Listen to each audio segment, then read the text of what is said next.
My name is Mike Raines with Remax. Welcome to our guests this morning. This morning I'm going to tell you a little bit about me, a little bit about the market, and then a little bit about investment properties. So that's what we're going to cover today. So for those that didn't know, these are the areas that I serve. It's basically in and around. So you've got Disneyland over here, and then Huntington Beach is right here with a Remax event. And basically the Orange County area is my pie. But I have a network of real estate professionals throughout the state, throughout the counties, throughout the United States, and in Canada, and through Remax affiliations overseas. So I'm able to help people with being able to move from Orange County. A lot of people are moving to Tennessee, Texas, Colorado, and other places, Idaho.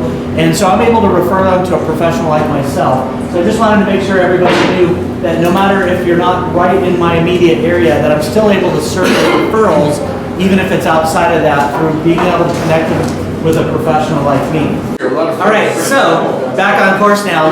So two of the things I want to share with you guys, because John's right, the interest rates are rising. But there's two factors that you need to know about. Number one, all real estate is local. So you always want to be looking at what's happening in the local area, in the local market. That's why you need a local real estate expert, because what's happening over in Riverside or even out of state does not necessarily translate to what's happening in your market. So you want to know that. So the second thing that's also there is that all real estate comes down to supply and demand. We've talked about that before. So that has to do with those factors. So even if there's like a gluttony of properties in New York because everyone's moving out or whatever, that does not translate necessarily over to our market. So supply and demand is going to be a factor of how the real estate market here in our area is going to be affected by the rising of the interest rates. And we know that they're going up, but is that really going to change the dynamic?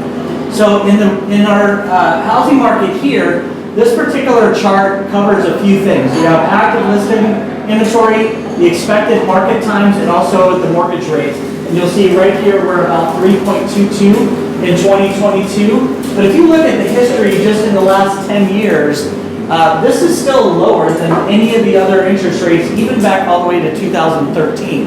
And in fact, the interest rates that we're experiencing or going to experience this year is about half of what the actual average of the historical rate is, which is about 6%. So we still have fantastic rates. So that's number one to know, is even though it's rising, it's still a really great rate. The other thing that you want to see is right here, we are just starting off the year, and it's the lowest inventory start of the year in 10 years. So this is how many homes that we have in Orange County. It's 1,100 homes for sale. And when you look back at just 2019, which was the peak, starting off the year, it was 5,911 homes for sale. So we're like 1/5 the amount of inventory. So remember we talked about supply and demand? Even with the interest rates going up a little bit, which will affect a little bit of demand, there's some buyers that are like, oh, I can no longer afford it. It is not changing the supply side. So when you have such a shortage, dramatic shortage in the supply side of things, that supply and demand is going to still support that housing. So, and it's not going to go crazy on that. The other thing I want you to see is right here the expected market time. Right now, just starting off the year, we're at 25 days across average of all price points. So if you want to know what individual price, like 2 to 4 million, things like that, I have those stats. But I'm just saying the average is about 25 days. If you don't realize that that's extremely hot, let me just share with you that the way the industry standard is, anything less than 6 months is considered a seller's market. So 180 days and under is a seller's market. So we've talked about in the last time how hot the market has been. It's still in that hot seller's market. The other thing we just talked about was the interest rate, and again, still well below the historical averages. What I want to talk to you now about is investment properties. I've got a listing that's coming up here in about 2.5 weeks or so. And what I wanted to point out to people is that you don't have to jump right into investing in like big buildings, four-plexes, duplexes, because that takes a lot of cash in California. You can do some of that's out of state, but I want to tell you about a 1-bedroom, 1-bath condo that I have coming in Santa Ana, 92704, good zip code.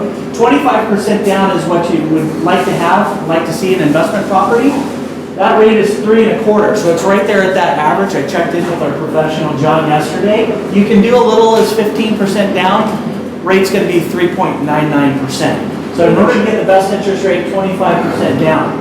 So on this particular condo, we have a $295 purchase price. We have a down payment of $73,500, which is a lot more palatable than what the next example you'll see. HOA dues are $285, and the rent amount on this surveyed is $1,725. So when you look then at what your total payments are, you've got a principal and interest payment of $963, got some property taxes, the HOA dues, and the insurance. And the insurance is like an HO6, covers the studs in on that, so you're going to need that. So you have a total payment of $1,555 with a monthly income of $1,725. You get a net amount of $170 cash flow. Most of the time that doesn't sound like woo. It used to be that it was always negative.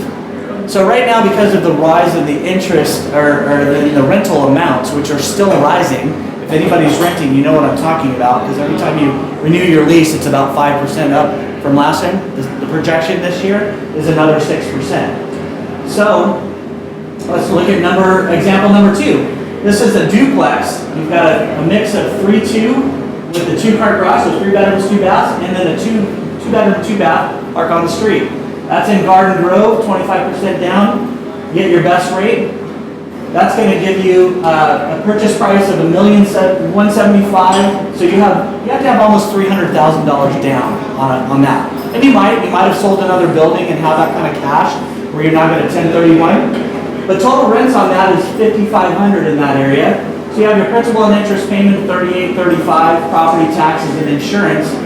So you have a total payment of $5,206 and monthly rental income of $5,500. So that's going to give you a net cash flow of 294%.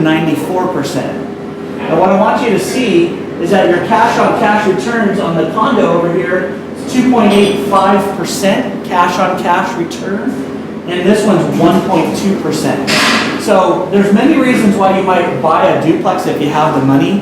Because number one, you can live in one and rent out the other side, so you can leverage that. But on the condo side, it's a good way to get started in investing. So if you're not moving your stuff out of state or something like that, in California, you'll have the opportunity for appreciation and also having someone pay off a substantial price, because at the end of the 30 years, you'll have at least $295, if not more. And then with here, you've got the good mix that we just talked about, with renting in one side and living in the other, or having it both paid, and you have an asset of $1,175,000. In 30 years, you think that's going to be a little higher? It better be. That's the way that stuff works.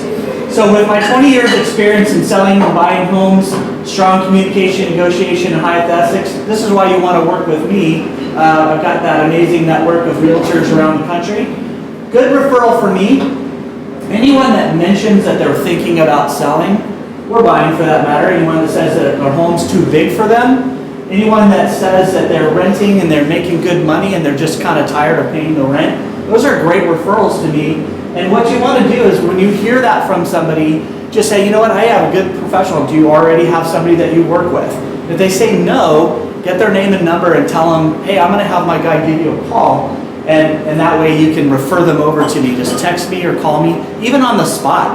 Sometimes I get calls from people and they're like, hey, I got this guy that lives next door. I want you to talk to him. And so then I can get their contact information. I love the fact that you might give them my business card, but you would believe the statistics of somebody, it's like so rare that they won't lose that card. And they're like, hey, what's that guy's number that you said? And then we're never in touch. So I'm never too busy for any of your referrals.